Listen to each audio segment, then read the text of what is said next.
நெஞ்சத்துக்கு இல்லாதே எனக்கான எபிசோடில் என்ன நடக்க போகுதுன்னு பார்க்கலாமாங்க. என்னோட ரிவ்யூ பிடிச்சிருந்தா ஒரு லைக் பண்ணுங்கள். மது வந்துட்டு கௌதமோட வீட்டிலே வெயிட் பண்ணிகிட்ருக்காங்க.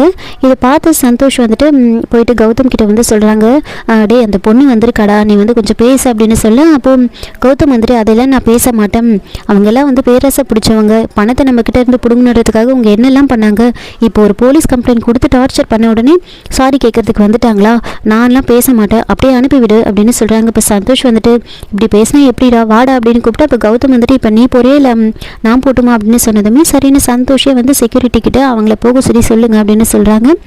செக்யூரிட்டி போய் சொல்லும்போது மது வந்துட்டு சந்தோஷை பார்த்துட்டு சந்தோஷ் கிட்ட வந்து பேசுகிறாங்க. சார் நான் அவரை பார்த்து ஒரு சாரி மட்டும் கேட்டுட்டு போயிடுறேன் அப்படின்னு நடந்த விஷயத்தெல்லாம் சொல்கிறாங்க. ஆனால் நீங்கள் அன்றைக்கி ஒழுங்காக நடந்துக்கலையே, அன்றைக்கி அவங்க அப்பாவோட நினைவு நாள், இது வரைக்கும் அவன் 20 வருஷத்தில் மிஸ் பண்ணதே கிடையாது, அவனுக்கு அவங்க அப்பானா ரொம்ப உயிர், அதனால தான் வந்து அவன் இவ்வளோ கோவப்படுறான், அவன் ஒரு முடிவு எடுத்துட்டான்னா அதை மாற்றிக்க மாட்டான், நீங்கள் இங்கே வெயிட் பண்ணிட்டு இருக்கிறதே வேஸ்ட்டு, நீங்கள் போங்க அப்படின்னு சொல்லிடுறாங்க. உடனே மது வந்துட்டு ஓஹோ அப்படியா, அப்போது அவர்கிட்ட நீங்களே போய் சொல்லுங்கள், அவரோட அப்பாக்காக எந்த அளவுக்கு இவ்வளோ வந்து பண்ணுறாரோ அதே மாதிரி நானும் என்னோட அப்பாக்காக எந்த லெவலுக்கு வேணாலும் போவேன், எனக்கும் எங்கள் அப்பானா அவ்வளோ பிடிக்கும், அவருக்காக நான் என்ன வேணாலும் பண்ணுவேன், அவருக்கு எந்த ஒரு கஷ்டம் வந்தாலும் கண்டிப்பாக யார் அதை பண்ணுறாங்களோ அவங்கள நான் எதிர்த்து நிற்பேன், அவருக்காகன்னு மட்டும் இல்லை என் குடும்பத்துக்கு ஒன்றுன்னா நான் கண்டிப்பாக எதிர்த்து நிற்பேன் அப்படின்னு பேசினதுமே சந்தோஷ் அதை பார்த்துட்டு அப்படியே வந்து ஆச்சரியமாக பார்த்துட்ருக்காங்க.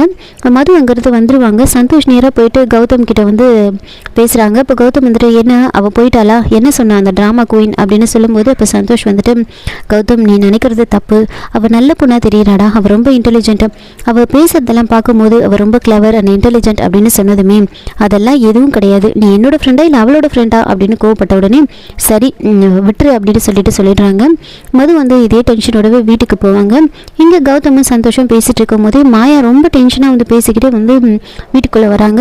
ஜீவா கிட்ட ஃபோன் பேசிக்கிட்டு அப்படியே ரூமுக்கு போவாங்க. கௌதம் வந்துட்டு எதுக்காக மாயா இவ்வளோ டென்ஷனாக போகிறா அப்படின்னு சொல்லிட்டு கௌதம் பின்னாடியே போகிறாங்க. அப்போ வந்துட்டு ஜீவா வந்து காலை கட் பண்ணிவிடுவாங்க. அதனால் ரொம்ப டென்ஷன் ஆகிட்டு மாயா வந்து என்ன பண்ணுறாங்கன்னா ஃபோனை போட்டு வந்து உடைக்கிறாங்க அங்கே இருக்கிற டேபிள் மேலே. அது வந்து கிளாஸ் டேபிள்ன்றதுனால அதை வந்து அந்த தூளெல்லாம் எடுத்து அப்படியே கையில் வந்து கீறிட்டு இருப்பாங்க. அப்போது அப்படியே பிளட்டு வந்து வந்துட்டு இருக்கும். அப்படியே கௌதம் பின்னாடி போய் நிற்கிறாரு. அப்போ அப்படியே மாயா வந்துட்டு மயங்கி அப்படியே கௌதம் மேலே விழுந்துருவாங்க. உடனே வந்து மாயாவை தூக்கிட்டு ஹாஸ்பிட்டலில் கொண்டு போய் அட்மிட் பண்ணுறாங்க.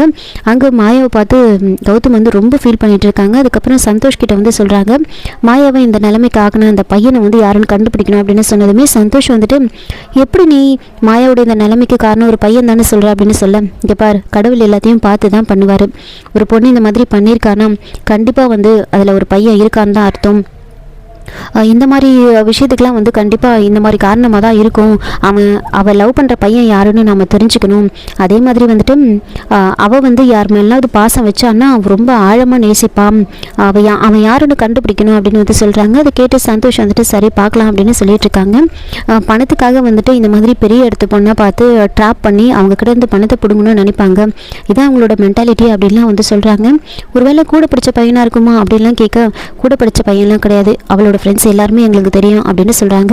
கௌதம் அதுக்கப்புறமா விசாரிச்சுட்டு அந்த பையனோட பேர் ஜீவா, மிடில் கிளாஸ் ஃபேமிலி தான் அப்படின்னு வந்து எல்லா டீட்டெயில்ஸுமே வந்து சொல்கிறாங்க. இவங்க பேசிகிட்டு இருக்கிற இந்த கேப்பில் ஜீவா அங்கே வந்து மாயாவை பார்த்துட்டு கையை பிடிச்சிட்டு அமைதியாக அங்கேருந்து போயிடுவார். அப்போது மாயா வந்துட்டு ஜீவா போகும்போது ஜீவாவோட கையை வந்து ரொம்ப டைட்டாக பிடிப்பாங்க. அப்படியே வந்து ஜீவா அங்கேருந்து கிளம்பிடுவார்.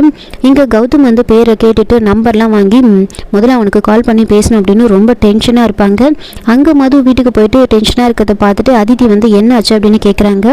அப்போது நடந்த எல்லா விஷயத்தையும் சொல்லி அவன் மட்டும் வந்து என் கையில் கிடச்சா அவ்வளோதான் அப்படின்னு ரொம்ப கோவமாக பேசும்போது அப்போ அதித்தி வந்துட்டு இப்போ என்ன அவனை திட்டணும் அவ்வளோதானே, அவனோட நம்பர் இருந்தால் கால் பண்ணி திட்டு அப்படின்னு சொல்ல, என்கிட்ட அவன் நம்பர் தான் இல்லையே அப்படின்னு சொல்கிறாங்க. நம்பர் எடுக்கிறதுலாம் ரொம்ப ஈஸி, அவனோட வீட்டு அட்ரஸ் தெரியும்ல உனக்கு, அந்த அட்ரஸை என்கிட்ட கொடு, என் ஃப்ரெண்டு கொடுத்தா அவள் வந்து நம்பரை வந்து கண்டுபிடிச்சி சொல்லிடுவா, நீ ஃபோன் பண்ணி உன் மனசு ஆற திட்டிக்கோ அப்படின்னு வந்து சொல்கிறாங்க. மது இங்கே கேட்டுட்டு இருப்பாங்க. அங்கே கௌதம் வந்துட்டு உடனே வந்து மதுவோட வீட்டோட லேண்ட்லைன் நம்பருக்கு கால் பண்ணுறாங்க. மது தான் வந்து அட்டன் பண்ணி பேசுகிறாங்க. ஹலோ யார் அப்படின்னு கேட்க, ஜீவா இருக்கானா, ஜீவா இருந்தால் அவன்கிட்ட ஃபோனை கொடுங்க அப்படின்னு கௌதம் ரொம்ப கோவமாக சொல்கிறாங்க. அப்போது மது வந்துட்டு ஜீவா இல்லை வெளியில் போயிருக்கான், என்ன விஷயம்னு சொல்லுங்கள் அப்படின்னு சொன்னதுமே கௌதம் ரொம்ப கோவமாக அவன் என்ன நினச்சிட்டு இருக்கான், அவன் எங்கள் வீட்டில் வந்து பெரிய ப்ராப்ளமை க்ரியேட் பண்ணிட்டான், என் தங்கச்சி இப்போ ஹாஸ்பிட்டலில் இருக்கா, அவளுக்கு மட்டும் ஏதாவது ஒன்று ஆச்சு அவனை நான் சும்மாவே விட மாட்டேன் அப்படி இப்படின்னு சொல்ல, அப்போ மது வந்துட்டு எனக்கு சரியாக கேட்கலன்னே சொல்லிட்டு இருப்பாங்க.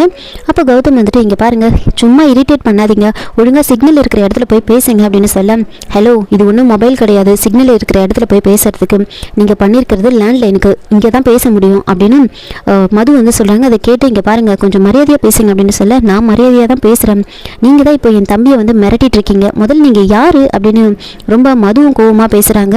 உங்கள் ஜீவா வந்து நான் சும்மா விட மாட்டேன் அப்படி இப்படின்னு கௌதமும் ரொம்ப கோவமாக பேசுகிறாங்க. அப்போ மது வந்துட்டு அப்படி என்ன பண்ணிடுவீங்க நீங்கள் அப்படின்னு கேட்கும்போது கால் வந்து கட் ஆகிடும். இதோட இந்த எபிசோடை வந்து முடிச்சிருக்காங்க. என்னோட ரிவ்யூ பிடிச்சிருந்தா லைக் பண்ணுங்கள், மறக்காமல் சப்ஸ்கிரைப் பண்ணுங்கள். தேங்க்யூ.